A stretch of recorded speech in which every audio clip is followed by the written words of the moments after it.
Allot மணி சேனலுக்கு வருக வருக. நான் செபி ரெஜிஸ்டர்டு ஃபினான்ஷியல் அட்வைசர் கிடையாதுங்க. நான் எஜுகேஷனல் பர்ப்பஸுக்காக என்னுடைய பர்சனல் எக்ஸ்பீரியன்ஸை நான் ஒரு 20 வருஷமாக மார்க்கெட்டில் இருக்கேன். அதை தான் உங்கள்கிட்ட ஷேர் பண்ணுறேன்.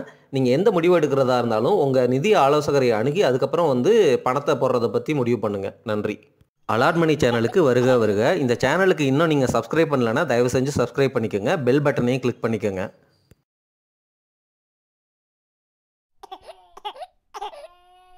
நம்ம வீடியோக்களில் இந்த டெக்னிக்கல் டீட்டெயில்ஸை ஆல்ரெடி ஷேர் பண்ணியிருக்கிறோம்.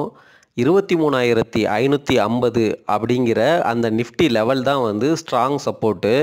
அதை உடைக்கிறதுக்கு முன்னாடி பல தடவை மார்க்கெட் அந்த இடத்த டச் ஆகி மேலே போச்சு. ஒரு 3 தடவை டச் ஆகிட்டு மேலே போச்சு. மேலே பெருசாக போக முடியாதனால 4வது தடவை உடச்சி கீழே 23,550 உடச்சி கீழே வச்சிருச்சு. இதை பற்றியெல்லாம் வீடியோ முன்னாடியே போட்டிருக்கோம், பார்த்துக்கோங்க.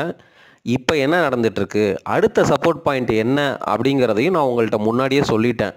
22,600 அதுதான் அடுத்த நல்ல ஒரு சப்போர்ட் பாயிண்ட்டு அப்படின்னு சொல்கிறாங்க. இதுக்கு இடையில இந்த 23,000 அப்படிங்கிற பாயிண்ட் ஒரு என்ன சொல்கிறது, ஒரு இன்டர்மீடியட் சப்போர்ட் பாயிண்ட்டு அப்படிங்கிற மாதிரி பேசிகிட்டு இருக்கிறாங்க.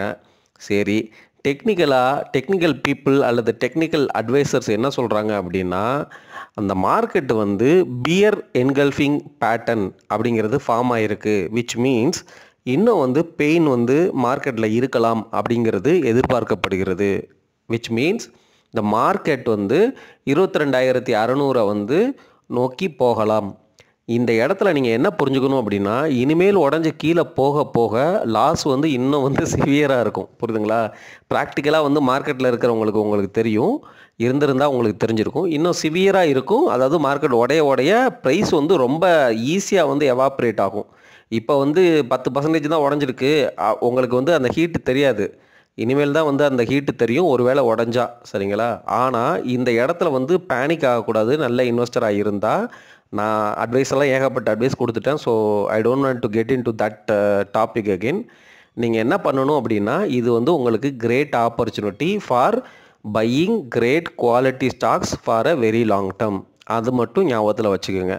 ஸோ பியர் என்கல்ஃபிங் பேட்டர்னும் ஃபார்ம் ஆகிருக்கு. அந்த கோல்டன் கிராஸ், டெத் கிராஸ் பற்றி ஒரு வீடியோ நம்ம கூட போட்டிருக்கோம். அப்படின்னா என்னன்னு சொல்லி அதை பார்த்துக்கோங்க. டெத் கிராஸ் பேட்டர்னும் ஃபார்ம் ஆகிருக்கு. ஸோ விச் மீன்ஸ் அந்த மார்க்கெட் டெக்னிக்கலாக இன்னும் கொஞ்சம் பெயின் நம்மளுக்கு கொடுக்கறதுக்கு வாய்ப்பு இருக்குது அப்படிங்கிறது தான் டெக்னிக்கல் அனலிஸ்ட் நம்மக்கிட்ட ஷேர் பண்ணுறாங்க. அமெரிக்காவில் 47வது பிரசிடெண்ட்டாக டொனால்ட் ட்ரம்ப் அவர்கள் பதவியேற்று விட்டார்கள். அதை பற்றி ஒரு வீடியோ ஆல்ரெடி நம்ம போட்டாச்சு. இந்த வீடியோவில் நான் அடிஷ்னலாக சில பாயிண்ட்ஸை ஸ்டாக் மார்க்கெட் ஸ்பெசிஃபிக்காக ஷேர் பண்ணணும்னு நினைக்கிறேன். அவர் பாஸ் பண்ணது 2 எக்ஸிக்யூட்டிவ் எமர்ஜென்சி ஆர்டர். ஒன்று இல்லீகல் இமிகிரண்ட்ஸு. இந்த இல்லீகல் இமிகிரண்ட்ஸில் என்னென்னா, அமெரிக்காவுக்குள்ள அனுமதி இல்லாமல், அதாவது ப்ராப்பராக வீசா இல்லாமல், அல்லது அந்த நாட்டினுடைய க்ரீன் கார்டு வாங்காமல், அல்லது அந்த நாட்டில் ஸ்டே பண்ணுறதுக்கு H1B வீசாவோ எந்தவித வேலிட் டாக்குமெண்ட்டும் இல்லாமல் இருக்கிறவங்கள வெளியில் அனுப்புவேன் அப்படிங்கிற மாதிரி சொல்லியிருக்கிறாரு. இந்தியர்கள் நிறைய பேர் இருக்கிறாங்க. ஒருவேளை அவங்கெல்லாம் அந்த மாதிரி காசை சம்பாரித்து இந்தியாவுக்குள்ளே அனுப்பிச்சிட்டு இருந்தாங்கன்னா, அது இந்தியாவை ஸ்லைட்டாக பாதிக்கும் அப்படிங்கிறது தான் ஒரு சின்ன தாட்டு. அதே போல் மெக்சிகோவில், அதாவது என்னென்னா, அமெரிக்காவில் உள்ள பார்டர்லேருந்து வெளிநாடுகள்லேருந்து இல்லீகலாக உள்ளே வருவாங்கள்ல. உதாரணமாக மெக்சிகோவிலேருந்து தான் நிறையா பேர் வருவாங்க. ஏன்னா மெக்சிகோ ரொம்ப போரான country compared to America. So அவங்க எல்லாமே பார்டர் ரொம்ப பெருசு அப்படிங்கிறதுனால இவங்க உள்ளே போவாங்க. இந்தியாவிலேருந்து கூட நார்த் இந்தியாவில் குஜராத்தா எந்த ஸ்டேட்டுன்னு தெரிலங்க, ஒரு ஃபேமிலி, ஒய்ஃபு, குழந்த அந்த பனியில் போய் உறைஞ்சி இல்லீகலாக யூஎஸ்குள்ளே என்ட்ரு ஆயிடலாம் அப்படின்னு ஏஜென்ட் மூலமாக காசு கொடுத்து இப்படியே போய் அந்த பனியில் உடஞ்சி இறந்தாங்க. புரியுதுங்களா? அந்த மாதிரி ஸ்டோரியெல்லாம் தொடர்ந்து கொடுமையாக நடந்துக்கிட்டே இருந்துச்சு. அது இனிமேல் இன்னும் நடக்கும். ஏன்னா உங்களை பார்டர்லேயே இவங்க ஆர்மியெல்லாம் டிப்ளாய் பண்ணி வெளியில் தள்ளுறாங்க. சரிங்களா? ஸோ இல்லீகல் இமிகிரண்ட்ஸ் அப்படிங்கிறது அவங்க நாட்டுக்குள்ளே அனுமதி இல்லாமல், ப்ராப்பரான வீசா இல்லாமல், சிட்டிசன்ஷிப் இல்லாமல், க்ரீன் கார்டு இல்லாமல் யாரும் இருக்கக்கூடாது, புதுசாகவும் வர முடியாது அப்படிங்கிறது தான் சீரியஸான எமர்ஜென்சி ஆர்டர் 1.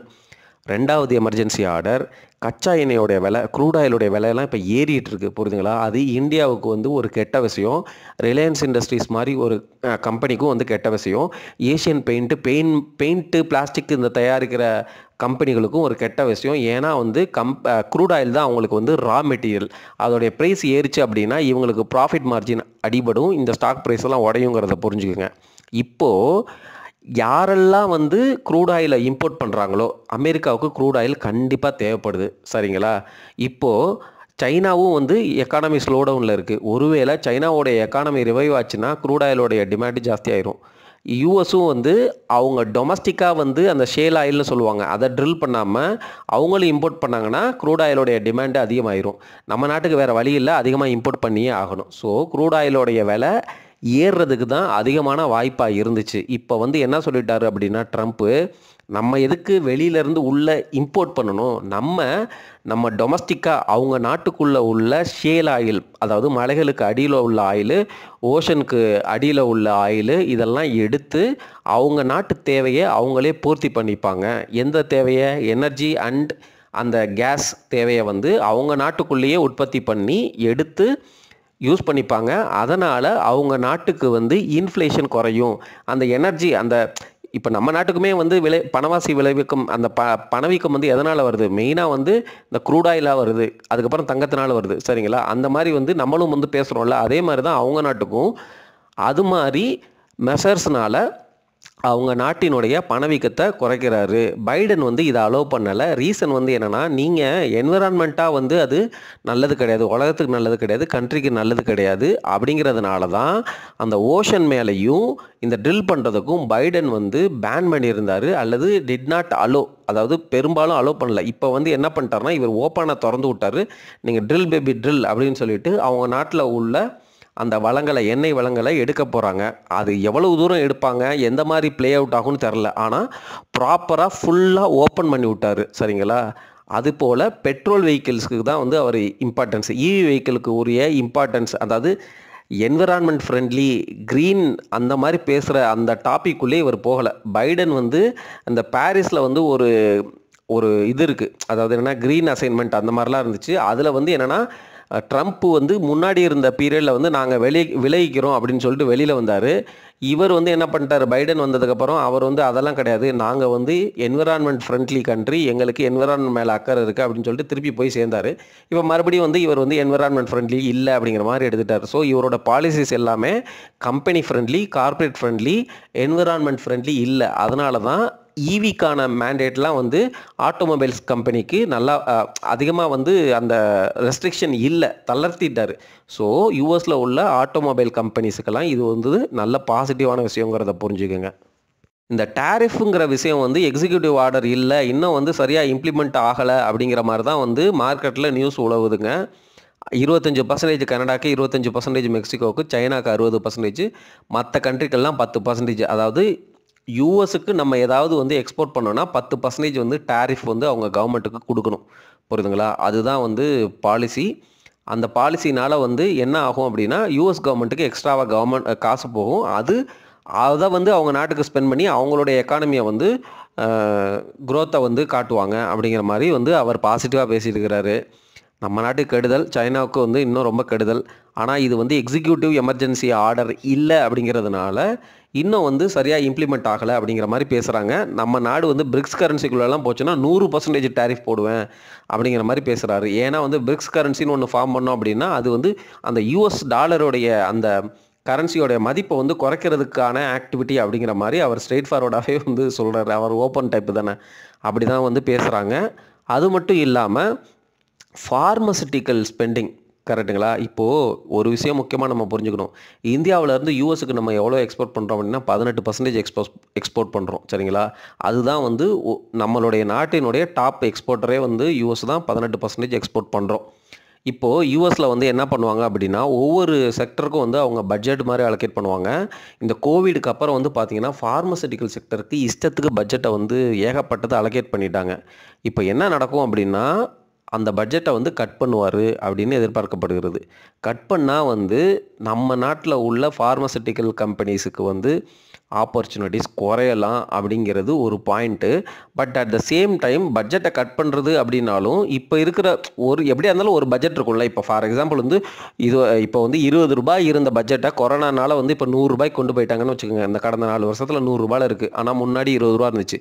இப்போ என்ன பண்ணுவாங்க, ட்ரிம் பண்ணுறதுனா ஒரு ₹80 ஆக்குவாங்க. இருந்தாலும் அந்த ₹80 வந்து நம்ம கண்ட்ரிகளுக்கு போதுமானது. ப்ளஸ் நம்ம கரன்சி டிப்ரிஷியேட் வேறு ஆகுது. ₹86 போயிடுச்சு. அடுத்து வந்து எல்லாருமே எதிர்பார்க்குறது வந்து என்னென்னா 90 ரூபாய்க்கு போயிடும் அப்படிங்கிற மாதிரி எதிர்பார்க்குறாங்க. அப்படி நடந்துச்சு அப்படின்னா ஃபார்மசூட்டிக்கல் கம்பெனி எஃபிஷியண்ட்டாக வந்து அவங்க கம்பெனியை ரன் பண்ணாங்கன்னா they will be able to show profits. கரெக்டுங்களா? ஏன்னா எஃபிஷியன்சி மூலமாக, ஆப்ரேஷனல் எஃபிஷியன்சி மூலமாக அவங்க வந்து தே வில் ஷோ ப்ராஃபிட் அப்படிங்கிறத நம்ம எதிர்பார்க்கலாம். பட் ஆனால் இது வந்து ஒரு நெகட்டிவ் நியூஸ் அப்படிங்கிறத புரிஞ்சுக்கோங்க. ஃபார்மசூட்டிக்கல் பட்ஜெட்டை வந்து யூஎஸ் வந்து கட் பண்ணா சரிங்களா. அடுத்து ஐடிக்கு வந்து என்னென்னா அவங்க பட்ஜெட்டை வந்து அதிகப்படுத்துவாங்க அப்படின்னு சொல்லப்படுது.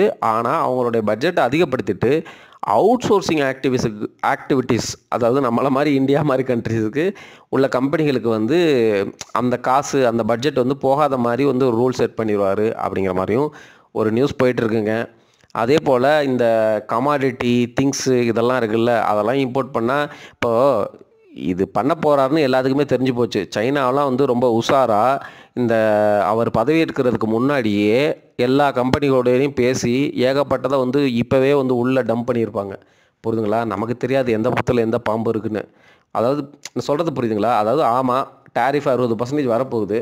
அவங்க உஷாராக சைனா என்ன பண்ணிட்டாங்க, அவங்க கரன்சியை வந்து டிப்ரிஷியேட் பண்ணிட்டாங்க. ப்ளஸ் வந்து அவங்களால எவ்வளோ முடியுமோ அவ்வளோ வந்து இந்நேரத்துக்கு வந்து எக்ஸ்போர்ட் பண்ணி முடிச்சிருப்பாங்க. அமெரிக்காவில் உள்ள கம்பெனிகள்லாம் யாரெல்லாம் சைனாவில் உள்ள ரா மெட்டீரியலை டிபெண்ட் பண்ணி இருக்குதோ 2 வருஷத்துக்கு தேவையான மெட்டீரியலை சப்போஸ் வாங்கி வச்சுருந்தாங்கன்னு வச்சுக்கோங்களேன், ட்ரம்ப் பீரியடில் எவ்வளோ இம்பேக்ட் வரப்போகுது. ஸோ இப்படியெல்லாம் நடக்கும். நான் ஒரு உதாரணத்துக்கு சொல்கிறேன். இப்படியெல்லாம் வந்து திங்ஸ் ப்ளே அவுட் ஆகுங்க. அதனால் நம்ம இந்த நியூஸை வந்து நியூஸாக கேட்டுக்கலாமே ஒழிய இதை பேஸ் பண்ணி எந்த முடிவும் எடுக்காதீங்க. ஃபண்டமெண்டலாக வேல்யூவேஷன், உங்களுக்கு கம்பெனி பிடிச்சிருக்கா, பிஸ்னஸ் பிடிச்சிருக்கா, வாங்கி வச்சுட்டு அமைதியாக இருங்க. அந்த காசு வந்து 10 வருஷத்துக்கு தேவையில்லைன்னா